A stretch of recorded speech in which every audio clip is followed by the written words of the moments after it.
Hola, mi nombre es Javier Casas y desde hace 3 años me desempeño como curadora y en el Museo del Perfume. Yo de formación soy historiadora y posteriormente hice una maestría en Historia del Arte.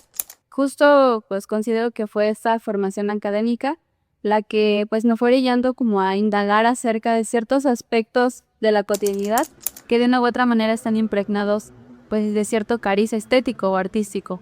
Muchas veces podríamos pensar que la perfumería queda totalmente alejada de ese ámbito, pero justo cuando uno comienza a indagar se da cuenta de que hay mucho de arte en cada uno de los frascos de la perfumería que usamos día con día. ¿Qué es el Museo del Perfume? El Museo del Perfume es un espacio que está dedicado precisamente a dar a conocer, a indagar, a difundir y hacer muchas actividades en torno a la cultura olfativa, a los perfumes, a los aromas. Y pues sí, precisamente nuestra misión es que cada persona que nos visite se lleve una idea totalmente diferente acerca de este pequeño artículo que usamos para pues aromatizarnos la indumentaria todos los días. ¿Por qué en México?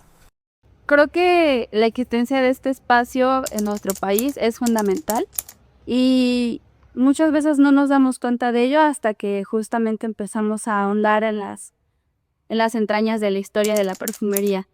Estamos muy acostumbrados a pensar que cuando hablamos de fragancias únicamente nos estamos refiriendo al ámbito occidental, a la perfumería, a la francesa, a la estadounidense, y sin embargo, pues no hace falta como irnos geográficamente tan lejos, ¿no? Creo que con el hecho de que pensemos un poco en muchos de los ritos familiares, de los ritos espirituales, que incluso hoy en día seguimos practicando, siempre van acompañados de ciertos aromas agradables. Pensemos, por supuesto, en toda la ritualidad en torno a la festividad del Día del Muerto, pero también hay que pensar en esos otros aspectos más cotidianos que de muchas maneras nos vinculan olfativamente con nuestros antecesores. Yo, por ejemplo, en particular puedo hablar de un acto de sanación que desde hace mucho tiempo se ha practicado en mi familia materna y que es justo usar un alcohol macerado con hierbas que se usaba para sanar golpes, moretones, y que tiene un aroma muy particular que yo a la fecha lo sigo percibiendo y me transporto a cierta etapa de mi vida. Recalco en esto porque creo que este es un ejemplo muy evidente de la manera tan temprana en la que muchos de nosotros nos hemos vinculado con los aromas, pero como siempre lo hacemos desde un ámbito tan cotidiano, pocas veces reparamos en las implicaciones no solo académicas, sino ya culturales que estas pueden llegar a tener. Y pensemos también en otros aspectos o en otros elementos aromáticos que nos rodean. Por ejemplo, el copal es un aromático muy utilizado en la perfumería, pero vamos, en nuestra cultura es un elemento fundamental para todos tipos de rituales espirituales.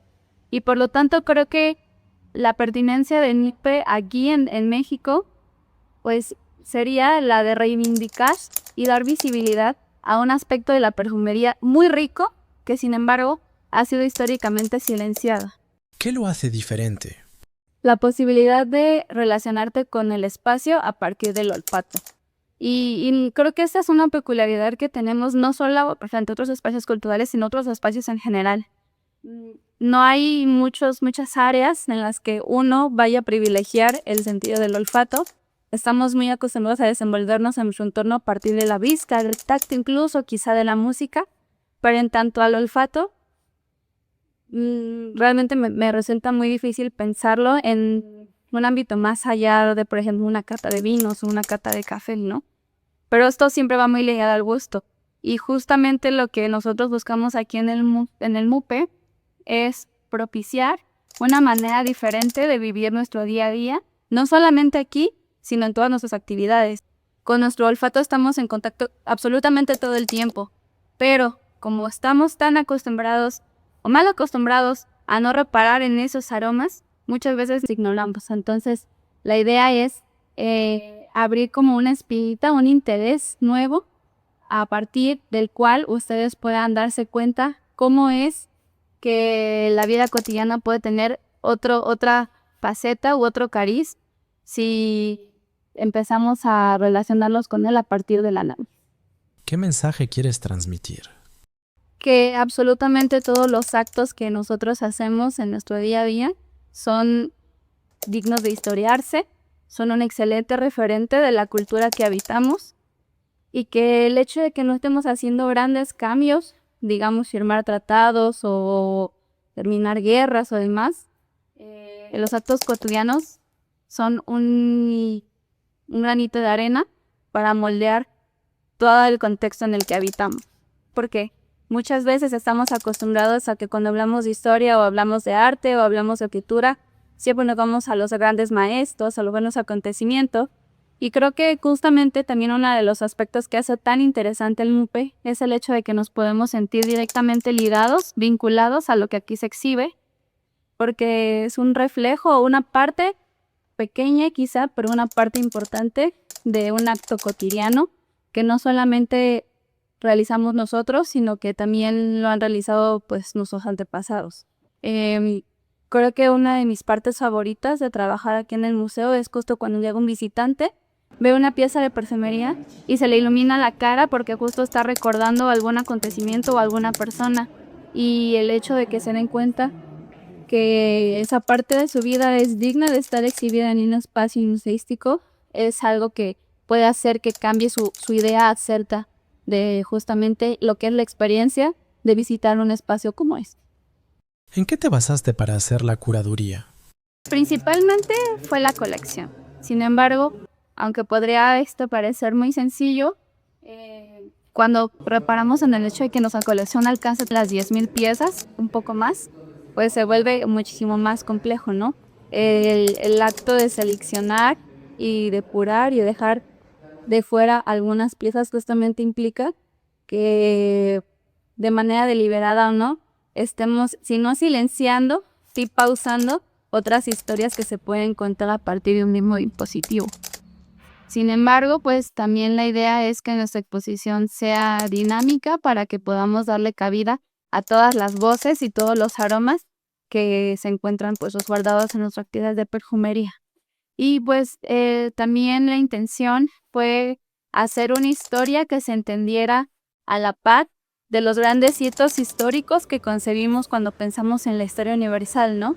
A partir de ciertas crisis económicas, de ciertos cismas geográficos o políticos, y que justo cuando uno lo vinculara con estos aspectos que quizá ya teníamos de manera intrínseca como comprendido, podamos entonces ubicarnos temporal y geográficamente para que justo esta narración a partir de los flacones se afiance mucho mejor pues en nuestro entendimiento.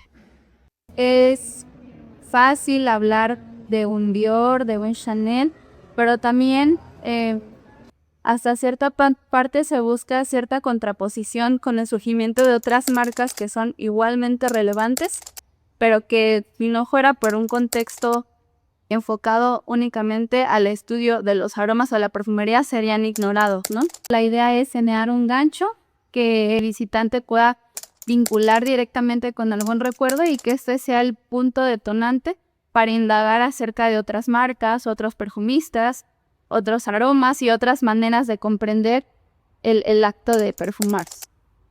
¿Cuántas botellas conforman la colección? Tenemos en almacén más de 10,000 y en exhibición aproximadamente 1,500.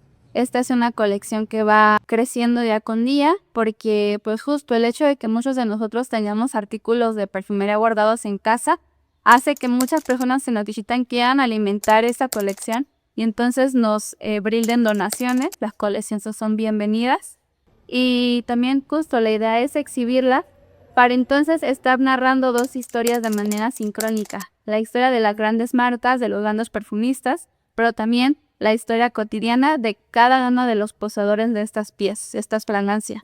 Una de las preguntas que más se repiten muchas veces cuando llegan aquí al museo es que ¿por qué nuestros flacones están vacíos? Y bueno, eso es a mí particularmente lo que me parece más bello, ¿no? El hecho de que estén vacíos habla de que fueron poseídos por alguien en específico, fueron usados y por lo tanto tienen impregnada una historia bastante íntima, porque los perfumes siempre solemos guardarlos o en nuestro cuarto de baño o en la habitación, y no hay absolutamente ningún lugar en el mundo que sea más íntimo que esos dos espacios que habitamos, ¿no?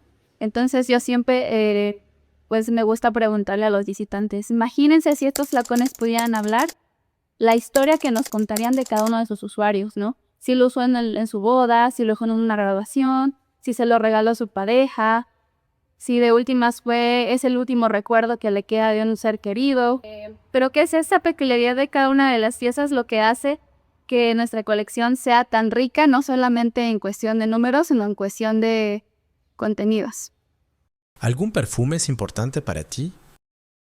Sí, hay un flacón, es Diva de Húngaro, una marca española que pues para mí es muy significativa por el hecho de que al día siguiente de que yo entré a trabajar aquí, me tocó empezar a clasificar algunas de estas ideas de oportunidad de gran formato. Y el nombre de la primera que recordé y que al día siguiente yo tenía clarísimo cuál era Diva de Húngaro. Entonces, fue por los colores, o por la forma que tiene el flacón, o por el nombre también, que ya desde ahí como que se me quedó afianzado en la memoria y por eso le tengo un cariño muy especial. ¿Cuál fue tu mayor reto? ¿Dónde está el límite entre un uso del perfume y un uso del flacón? Creo que justo es una de las mayores complejidades, tratar de borrar este límite y más allá de ser un museo que exhibe frascos, ser un museo que da la facilidad de conocer estos aromas tan característicos de ciertas épocas, porque quizá a mí me parece difícil entender o imaginarme cierto contexto, pero si lo puedo hacer a partir del olfato, entonces puedo generar una idea un poco más concreta de cómo fue ese tiempo pasado. Entonces, ese yo considero que hasta el día de hoy sigue siendo uno de los mayores retos. ¿Por qué las personas deberían visitar este museo?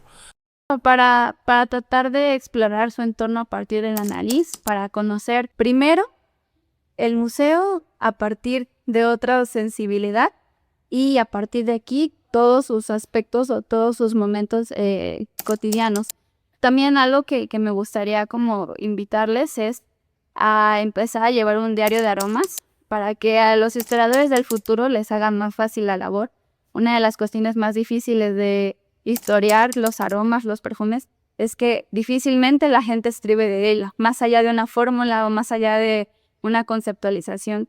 Y entonces, justo, si no tenemos un testigo ni siquiera escrito, realmente lo que hacemos es mera especulación, ¿no? Entonces, generar más conciencia respecto a cómo los aromas impregnan su vida cotidiana y empezar a llevar un registro breve para que en un tiempo quizá ustedes no recuerden ciertos aspectos, pero quizá puedan, después de leer un diario, vean como, ay, ese espacio olía tal cosa.